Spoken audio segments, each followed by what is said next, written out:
Morning റൊട്ടീനാണ് കുറച്ച് മുന്നേ എടുത്തൊരു വീഡിയോ കേട്ടോ. അപ്പോൾ നമുക്ക് രാവിലെ നല്ല തിരക്കാണ്. കുഞ്ഞും ജോലിക്ക് പോകുന്നതുകൊണ്ട് തന്നെ നമുക്ക് പെട്ടെന്നെല്ലാം ജോലികളൊക്കെ റെഡിയാക്കണമല്ലോ. തലേന്ന് രാത്രി തന്നെ സാമ്പാർ വെച്ചതുകൊണ്ട് തന്നെ രാവിലെ കറി വെക്കേണ്ട പാട് വന്നില്ല.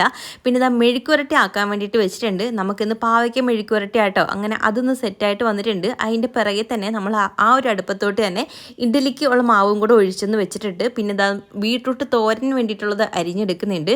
അപ്പോൾ അതും അരിഞ്ഞ് പെട്ടെന്ന് തന്നെ അടുപ്പത്തോട്ട് ആക്കി. തോരന് വേണ്ടിയിട്ടുള്ള തേങ്ങ തിരികെപ്പോഴത്തേക്ക് തന്നെ നമ്മുടെ ഇഡ്ഡലി ഒരുവിധം ആയിട്ടുണ്ടായിരുന്നു. ഇഡ്ഡലിയൊക്കെ വെന്ത് കിട്ടി. അങ്ങനെ അതൊന്ന് സെപ്പറേറ്റ് തണുക്കാൻ വേണ്ടിയിട്ടൊന്ന് മാറ്റി വെച്ചേട്ടോ. പിന്നെ അതിൻ്റെ ഇടയിലൂടെ തന്നെ വെള്ളം ഒഴിക്കലും ചോറിടിയിലും ഒക്കെ ആ ഒരു സമയത്ത് തന്നെ ആട്ടോ ഞാൻ ചെയ്യുന്നത്. ഇങ്ങനെ ചെയ്തുകൊണ്ടേ പോവും. നമുക്ക് കിട്ടുന്ന സമയത്ത് അങ്ങനെ നിന്ന് പോകാതെ ഇങ്ങനെ ഓരോന്ന് ചെയ്യുമ്പോൾ പെട്ടെന്ന് അങ്ങ് കഴിയും കേട്ടോ. അങ്ങനെ പാത്രത്തിലെ ചോറും എല്ലാം ആക്കിയതിന് ശേഷം പിന്നെ ഇതാ കുഞ്ഞിന് കഴിക്കാനുള്ളതും കൂടെ ഒന്ന് റെഡിയാക്കി എടുത്തു. അത്രയും കഴിക്കത്തൊന്നും ഇല്ല കേട്ടോ. അതിൻ്റെ ബാലൻസ് വെച്ചേക്കും, അത് ഞാൻ കഴിക്കും. അങ്ങനെ ഫുഡൊക്കെ കഴിച്ച് ആൾ പോകാൻ ഇറങ്ങി. അപ്പോൾ ഇത്രയൊക്കെ ഉള്ളൂ.